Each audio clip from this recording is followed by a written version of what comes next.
Record and wiggle, wiggle, wiggle, wiggle, wiggle for sync. Cool. All right. So today, everyone, we are looking at some footage that I shot a little bit ago on the Canon C70. This is going to be playing around with the new film look tool that came in the Resolve 19 public beta.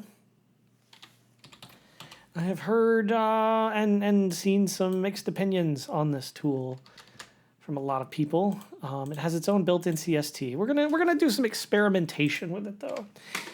I'm curious how it works, what scenarios it works well, what scenarios it doesn't work well, and how we can potentially break it. So we're gonna start off with just the standard workflow that I think is intended, using the built-in color space transform. And so we will go Canon log 2 out to gamma 2.4 and rec 709. And as you can see, it's a bit punchier of a look to it, even whenever you cut all the effects off, and it's just the color itself. Like, it's a punchier look, a much punchier look than what you traditionally get with the CST. For example, let's just come over here. We'll do the CST.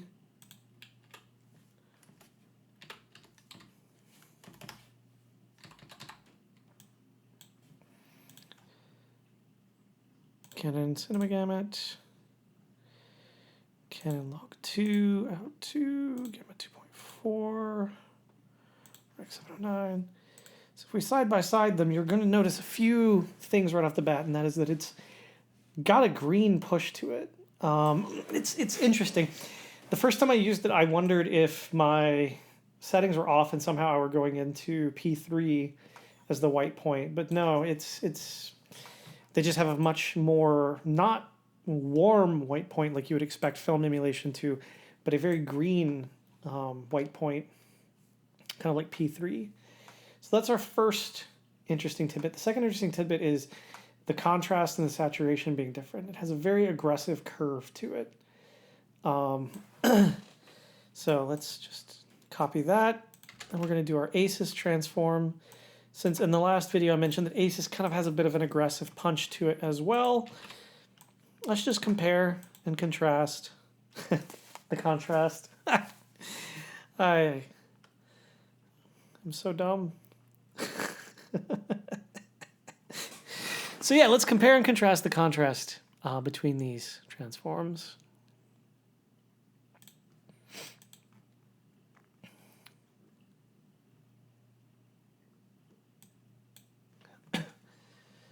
So as we can see, ACES is log 2 daily. ACES is a bit darker than the film look tool, but it's not necessarily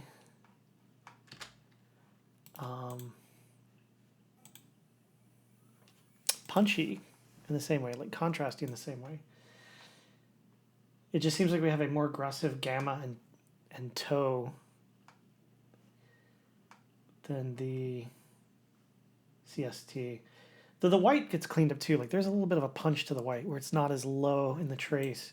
If you look over here, you see the white from the ACES is not as low in the trace as it is. It's not as like pushed down or rolled off in the same way.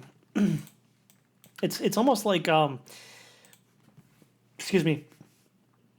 It's almost like the contrast in ACES has this kind of like S curve to it, obviously with, like, you know, not as aggressive, but like this kind of like S curve to it, where the CST seems more of like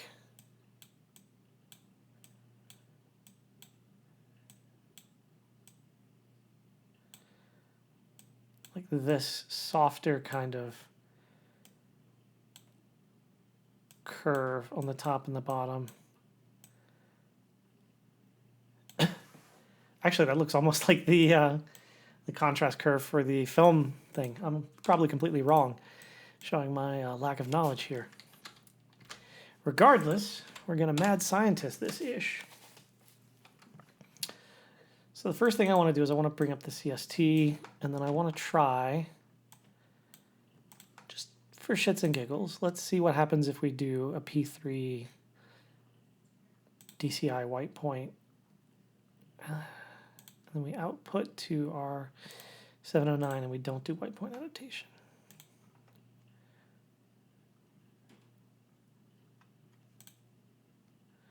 Interesting. Okay. Oh, yeah, because it's compensating. Excuse me. I need to use chromatic adaptation. I'm silly. I was forgetting that it compensates. CST is a compensation tool, not a exact specification. It's kind of like how white balance is compensation, but not exact specification.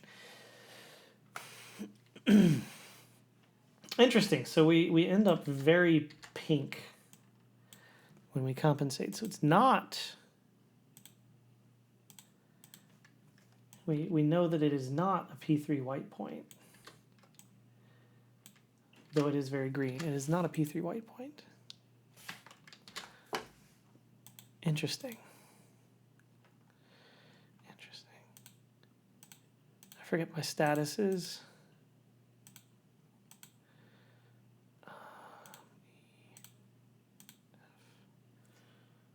Ooh, actually, that cleaned it up kind of nice. F2, obviously not. These are filter settings, I do believe. Number 12, filter. 2, 1. Kind of cleaned it up.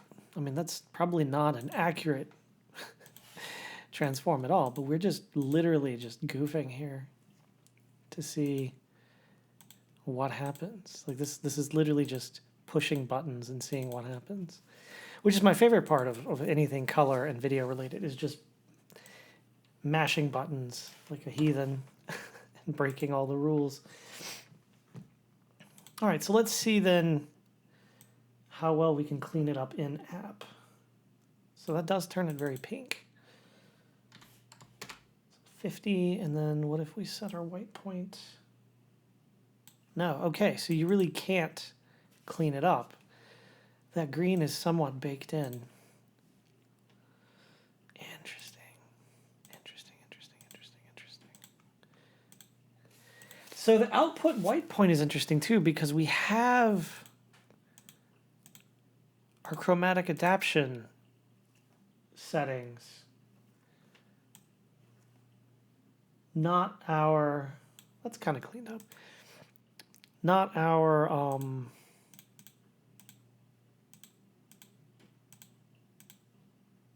just typical settings that we would have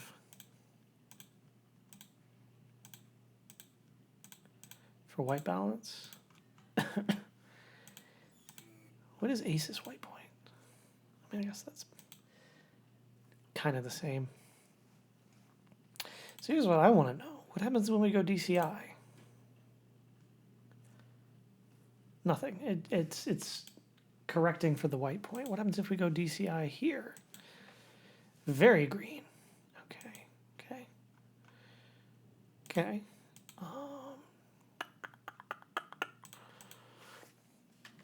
Since CST is a compensation tool,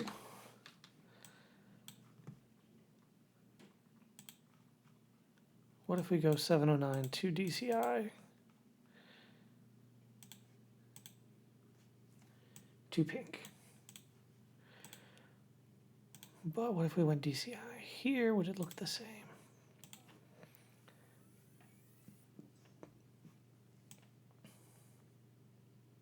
No.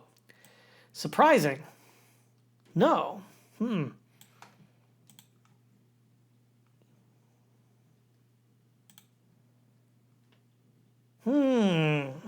plot thickens.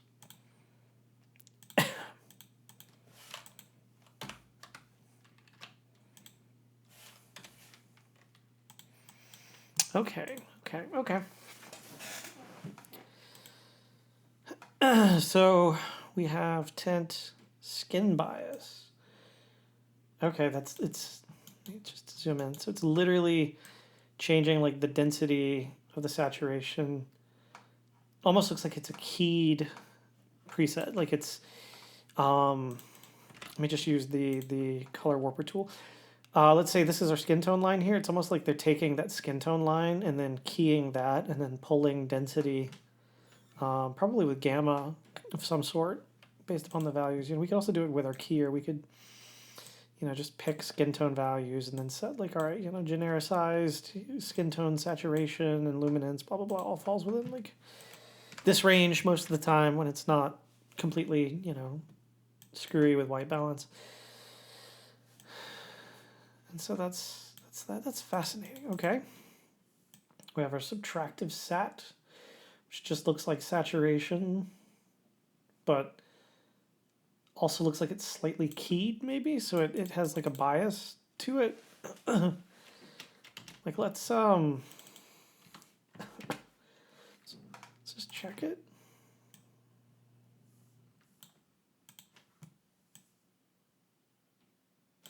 Yeah, there is like a density increase as well when you increase saturation. So what is richness?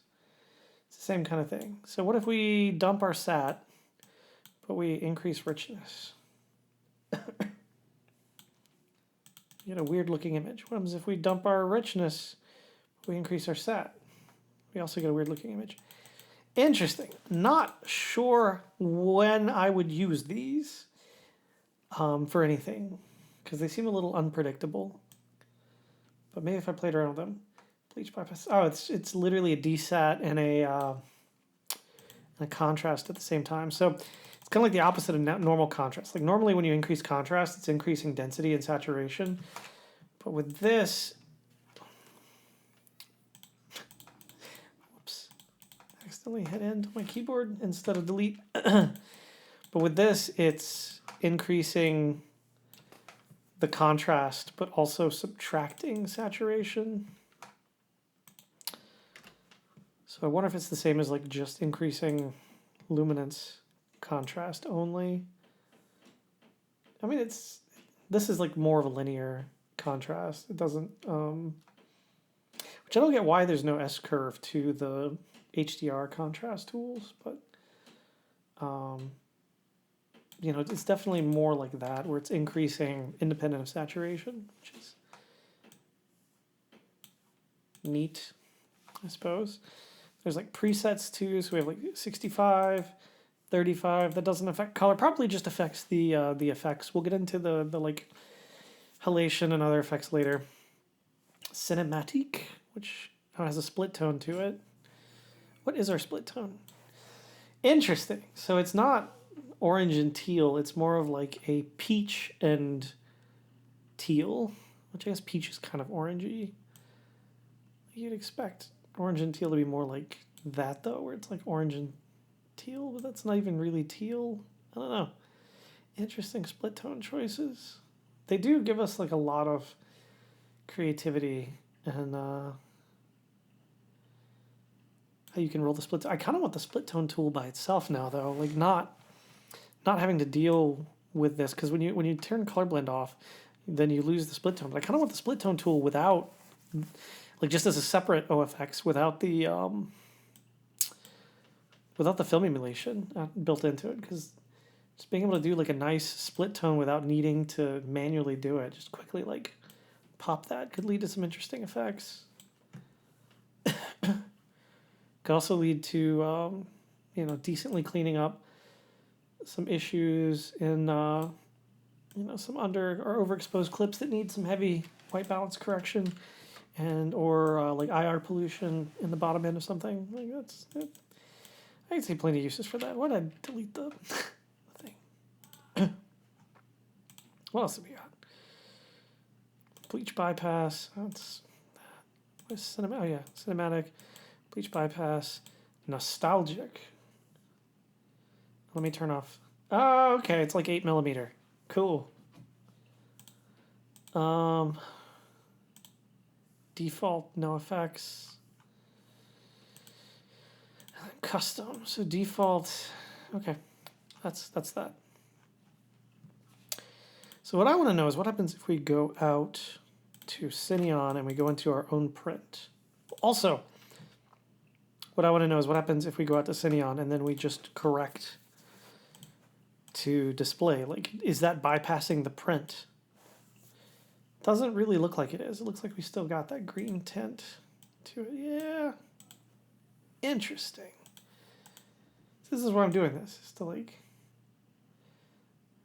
So what is it doing when we go? Because I'm used to like, you know, quote unquote out to Cineon being like you're bypassing the print emulation, and it's just more of like a negative emulation.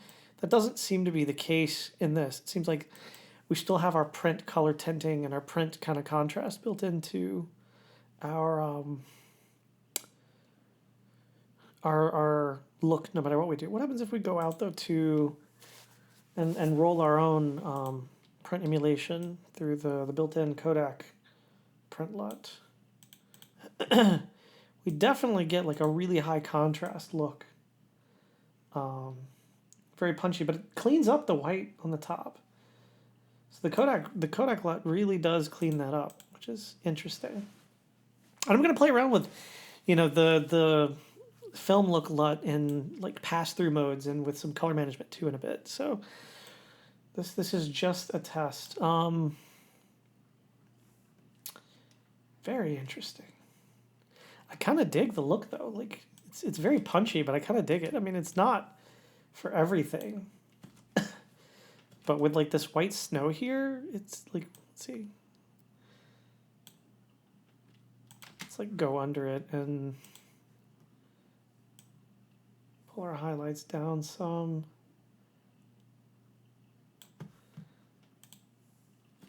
Like I definitely kind of dig that combo for this.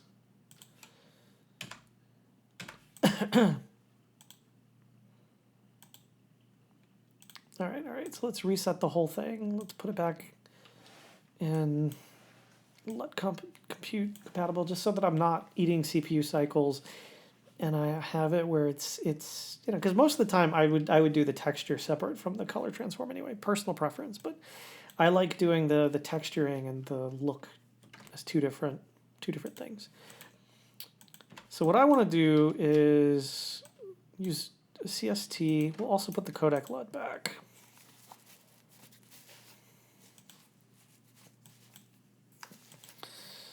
So I'm going to do CST, Canon wide gamut, cinema gamut, Canon log 2 out to Cineon film log and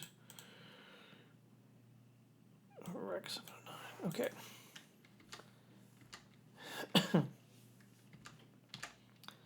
Interesting.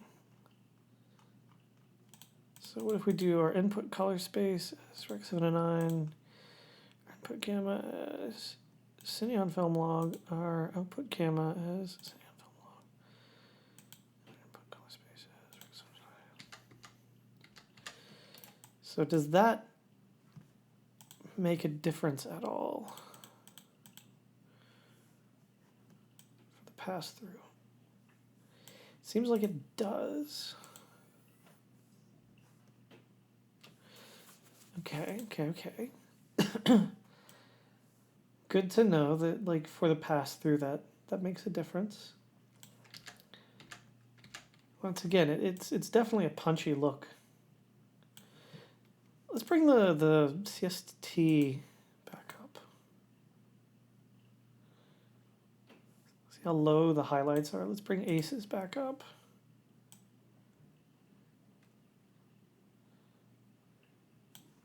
Oh, do I not still have aces? I don't.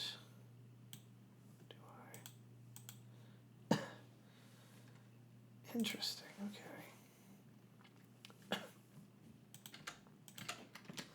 Let's fix that. I want my aces. And I'm going to label these. I can remember how to label them.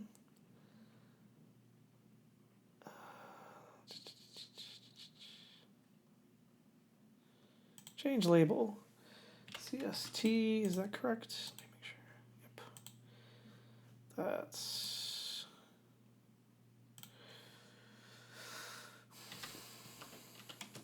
film look. That's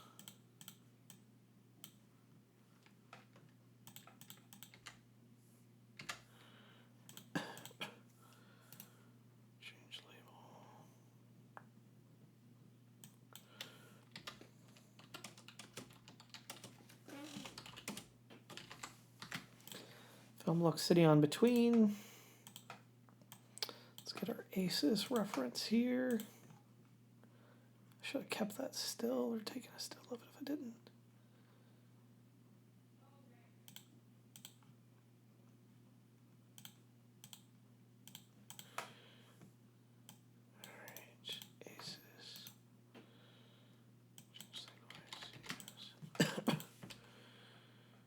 All right. So here's ACES. Here's CST, ACES, film look. And then with this in between, it's a huge. Let's also do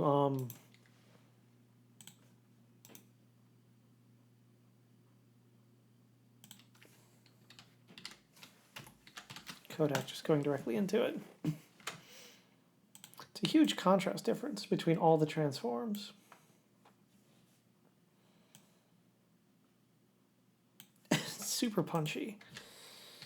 But what I want to know, what happens when we put the transform, the film lookup thing at the beginning. We are in Canon Log 2, Canon Cinema Gamut.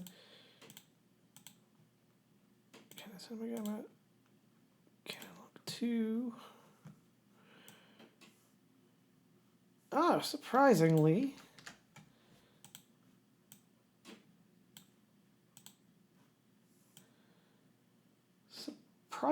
There's not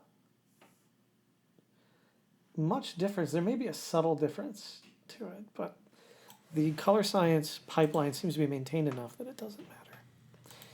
Now here's where things get interesting. What happens if we up the exposure here? Okay. What happens if we up the exposure here? Interesting. They seem nearly identical.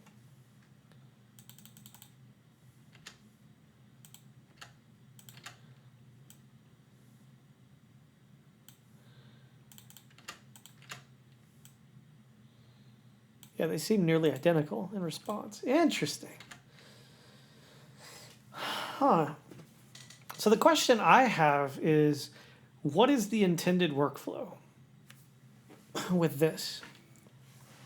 What are they trying to emulate? Like, it's called the film look creator. What film are they trying to create? Or is it just the generalized idea of film, quote, as a concept?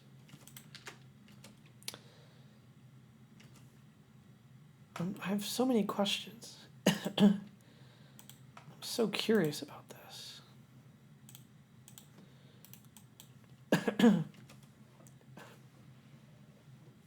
It is very punchy, though. Very, very punchy.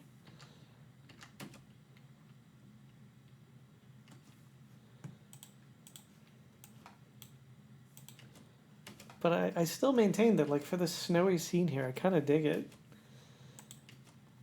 It sort of fits the look. All right.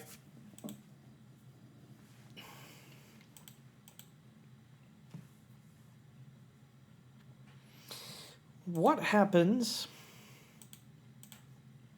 in color management scenarios? So let's try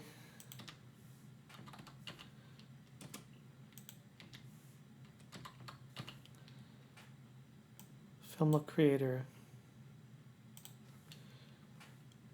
and SDR.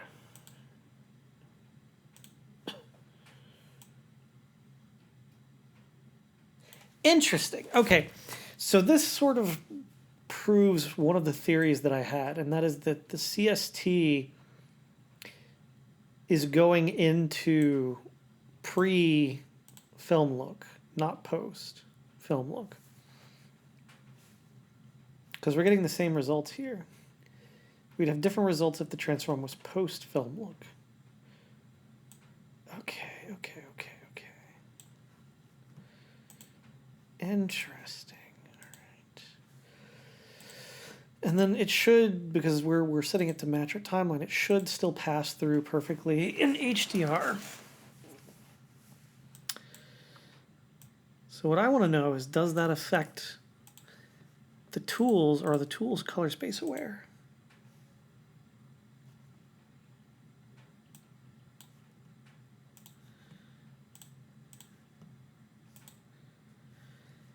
They do seem to be mostly color space aware. There's a slight difference, but, you know, it's kind of to be expected.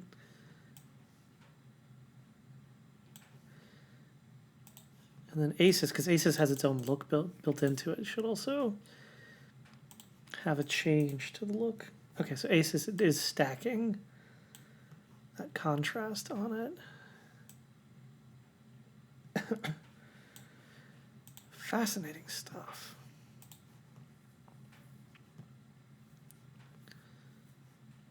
But I wonder if the pass-through is CCT, or is the pass-through is CCT? What if we set the pass-through to linear?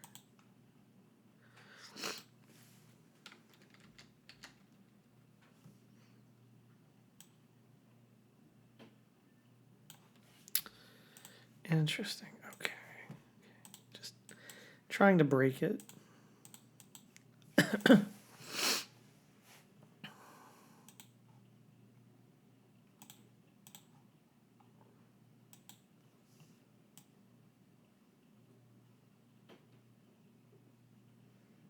And by trying to break it, I mean I'm trying to see what exactly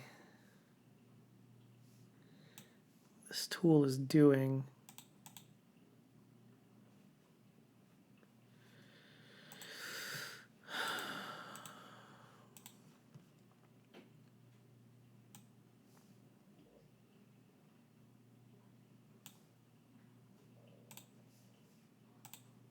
I do like the halation though. Like the halation tool is kind of neat.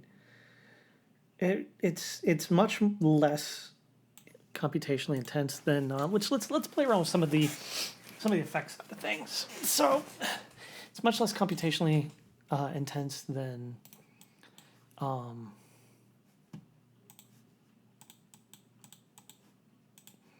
what we get with Dehancer. So let's do the opposite. Let's kill the and this is probably where I'm going to more use this tool, is like this kind of scenario.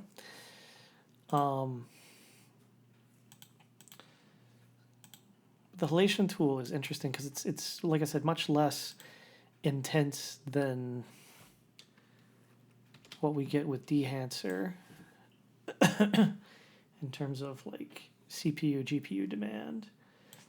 And you can see like we have that nice little pop that it gives. Let's kind of boost it.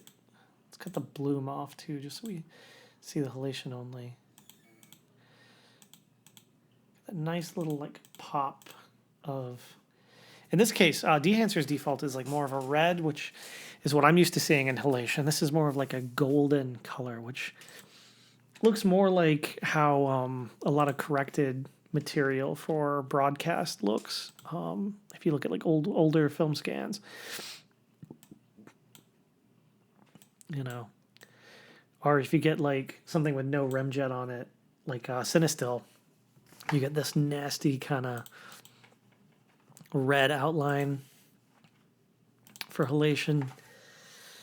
Ooh, it actually separates the blue channel too. That's actually fascinating, because I don't think Dehancer separates the red and the blue in that way. Oh my god, okay, that's cool.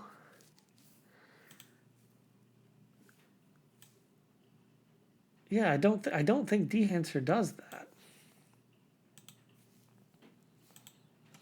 I don't think it separates red and blue that way.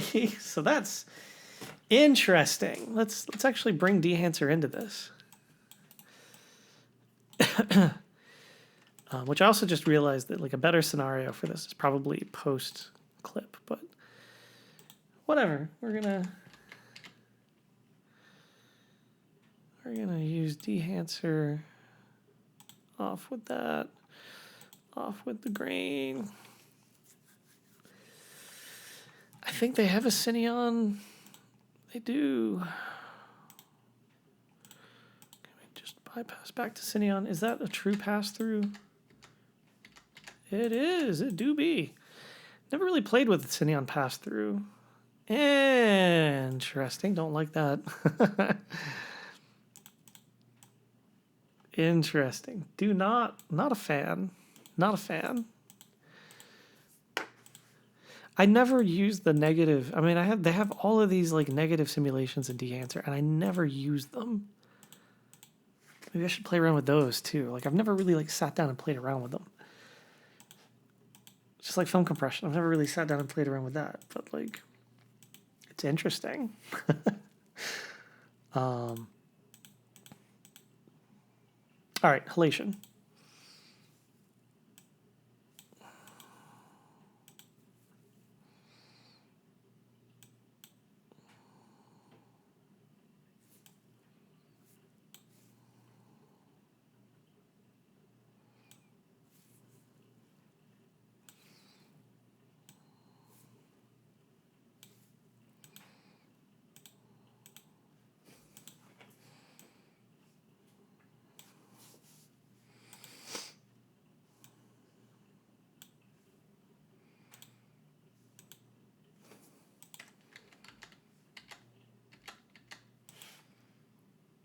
Yeah, it's not really separating the channels the same way. Let me enable bloom. And then also the grain. I kind of like, not the 35, because to me the 35 is like too, I mean, it's kind of realistic, I guess. It reminds me less of, it's not even like the grain. This is what's crazy, is this is why I want this as a separate thing too. I want all of these as like separate plugins. But the grain built into this is not the same as the 35 millimeter grain built into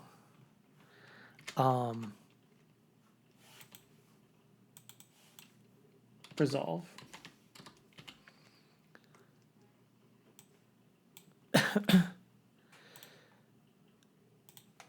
Just pick the one called 35 millimeter. Let's side by side it.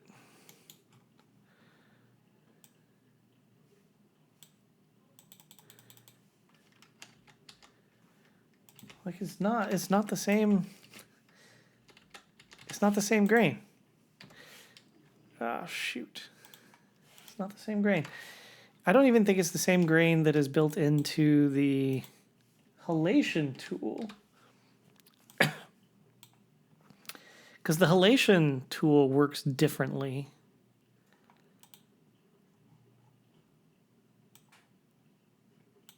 than that as well. And you know, like, see how much of the image that affects versus that? Like that's, I'm assuming this is meant to be used linear though. But even linear, like, see how much of the image it affects? And then you have like the basic grain. Yeah, it's interesting.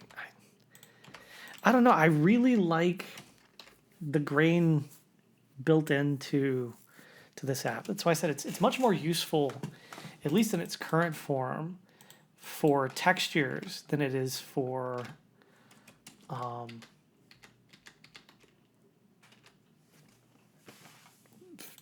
film emulation, for like the color.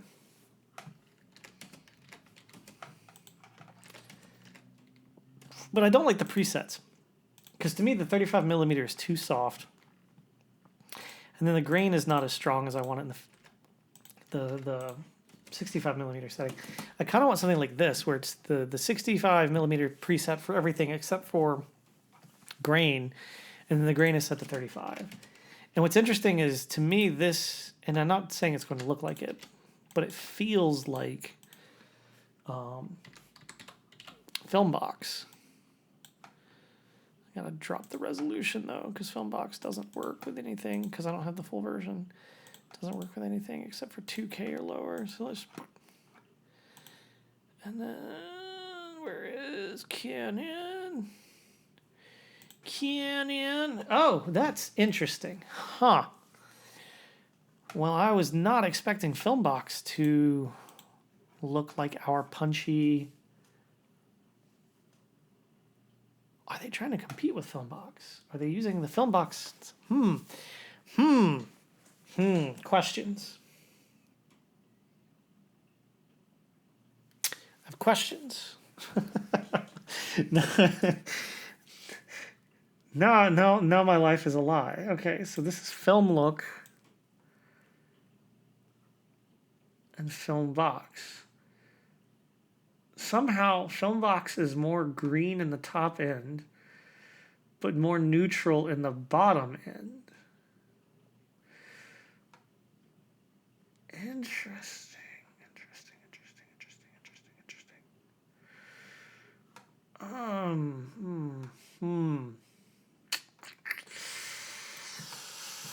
don't know what to do with this information.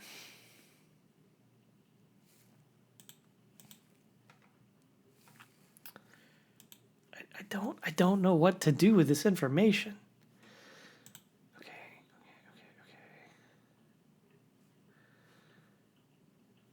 What about our, because I never really took our chain here.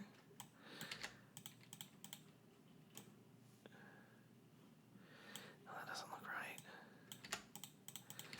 Interesting. What about aces? Because aces is kind of dark like that. Let's compare the aces.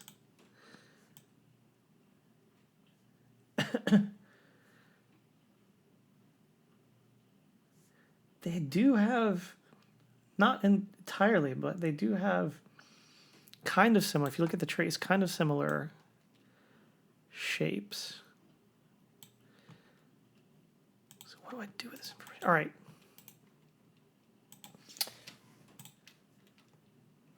Didn't mean to delete it. Change label. Film box. Okay. All right. All right. All right. All right. Man, I was not expecting this. I was like, film box is going to look completely different.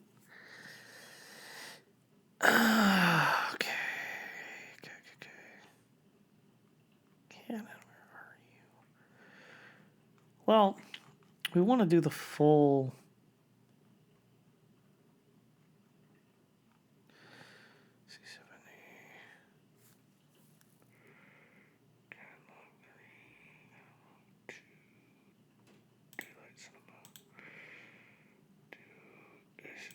CCT.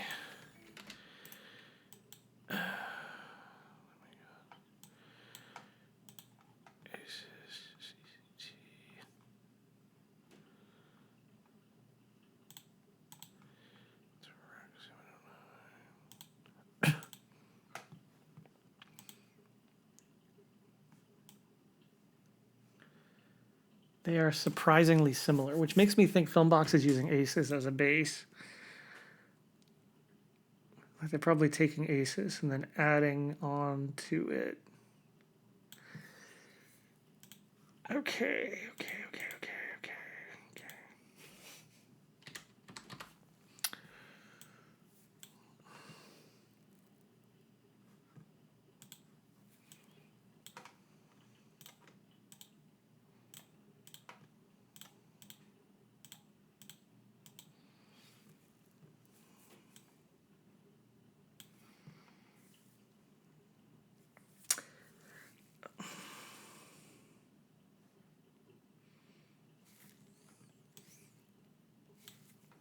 So color-wise, they're not similar at all.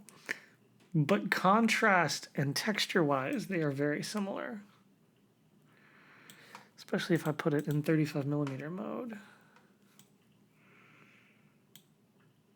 Interesting.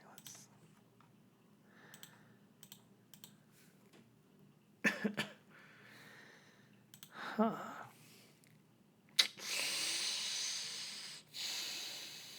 I don't know what to think of this, what to make of this.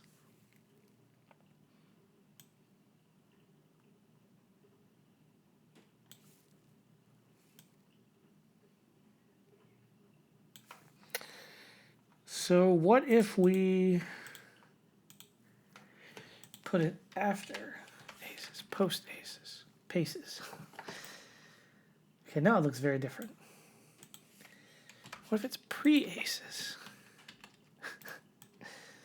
Very punchy, but if Black Magic's color space transforms are good for pass-through, then it should still pass through. And now back to similar to the result we got from aces. Now, what if we use the CST, I mean the film look CST, to go from aces to display? Like, what if this is our ODT? What happens? What happens? Okay.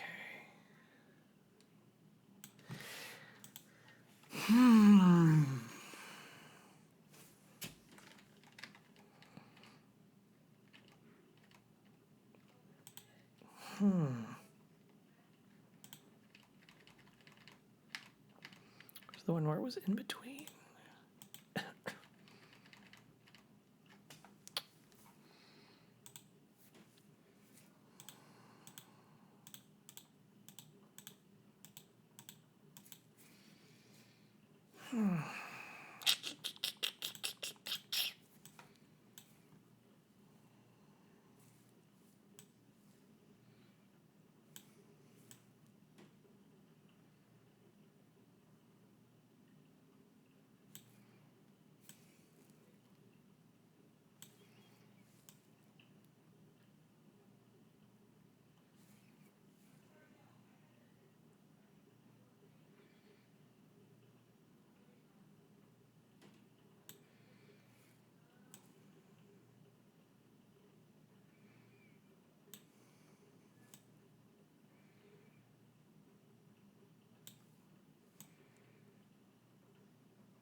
That's not close at all.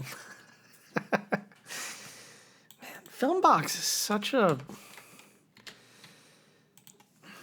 I don't understand it. It's magic. I wish I could afford it for the full version. Because there's so many tools, too, built into like the full version that are not here, such as like actually having negative emulation, too. And it's not true to like what a scan of, you know, any Vision 3, like 5218, 5219, would necessarily look like if it were scanned. But it's what it should feel like when it's corrected. At least my opinion, it's what it should feel like when it's corrected.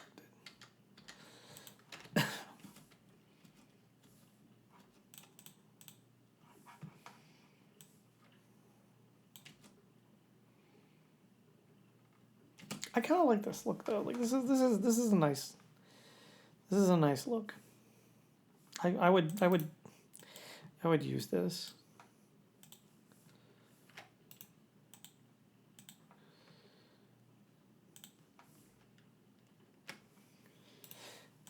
Hang on.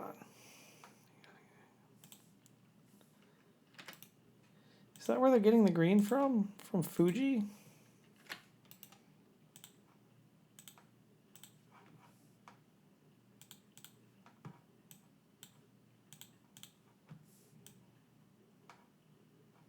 Wait a goddamn second.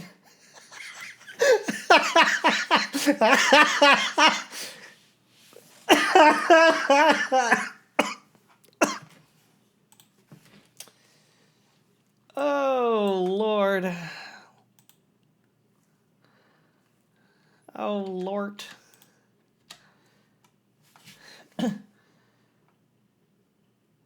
That's what they're doing.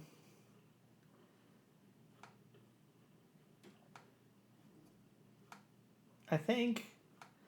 I'm pretty sure that's what they're doing. It's Fuji. It's Fuji. Why Fuji? I mean, I love Fuji. But why Fuji? Do you expect them to do codec?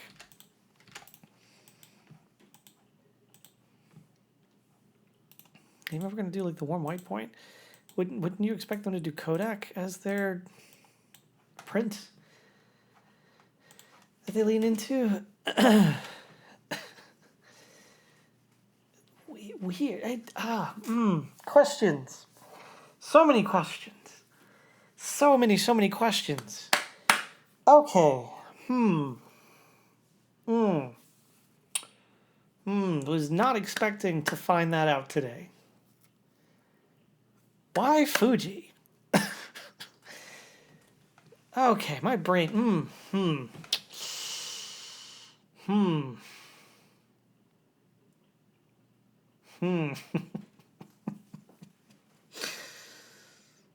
Oh man. Oh man. Okay. Well, we know it's Fuji.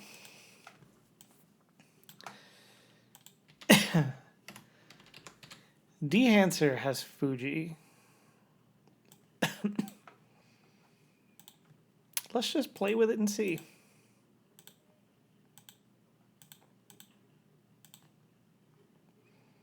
Let's cut off the negative. Let's cut on Fuji.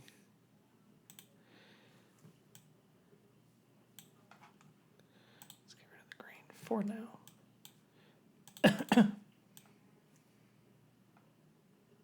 It's Fuji.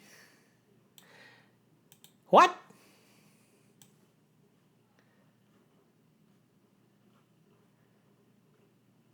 Okay, Black Magic. Why Fuji?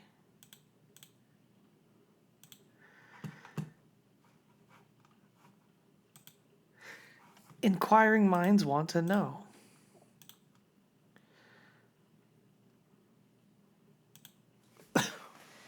Why Fuji?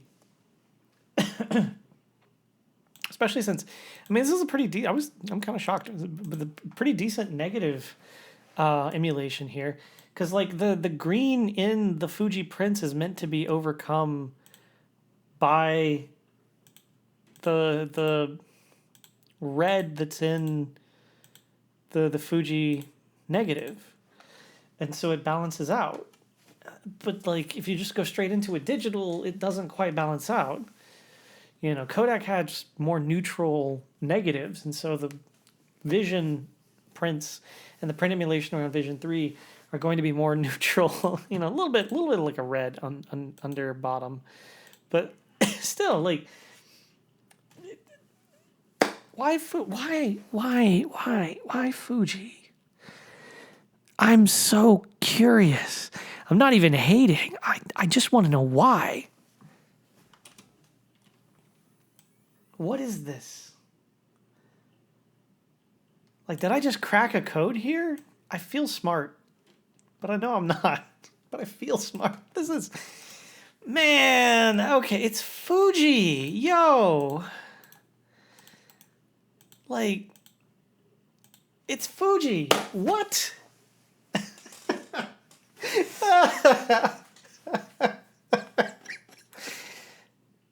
That means they probably have, because it's got the IDT and the ODT. The ODT is probably including this as the actual ODT. So it's an intermediate going into this, and then some sort of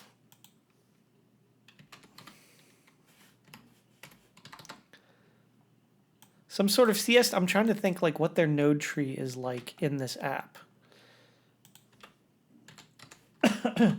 Because it seems like they have, aside from the effects, they have like a node tree type structure built into it.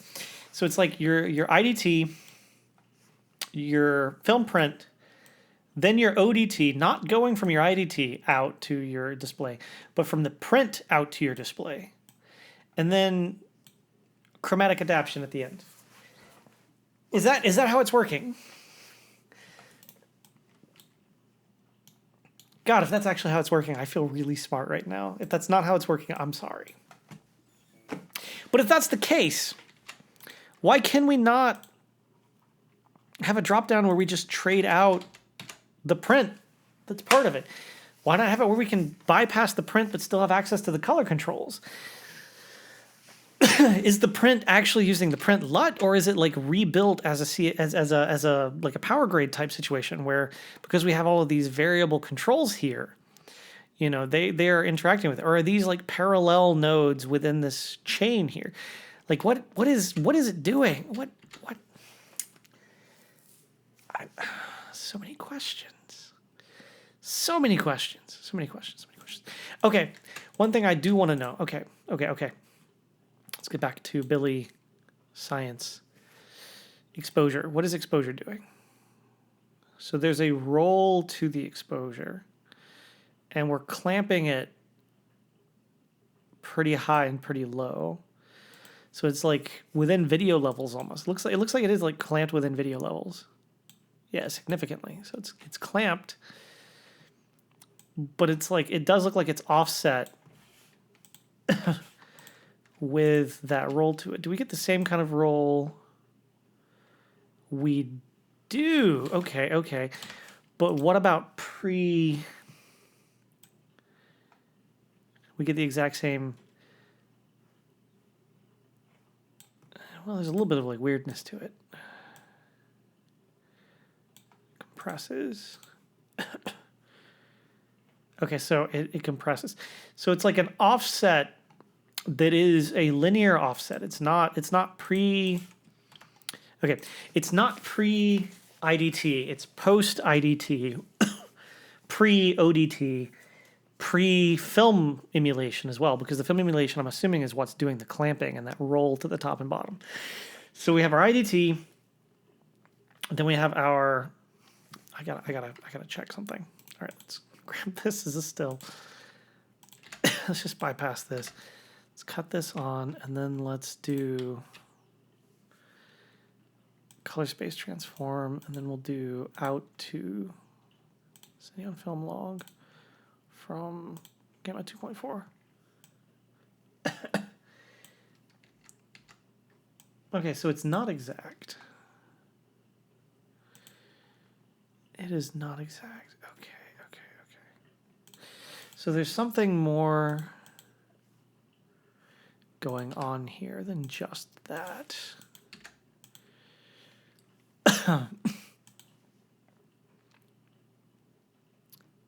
Absolutely fascinating.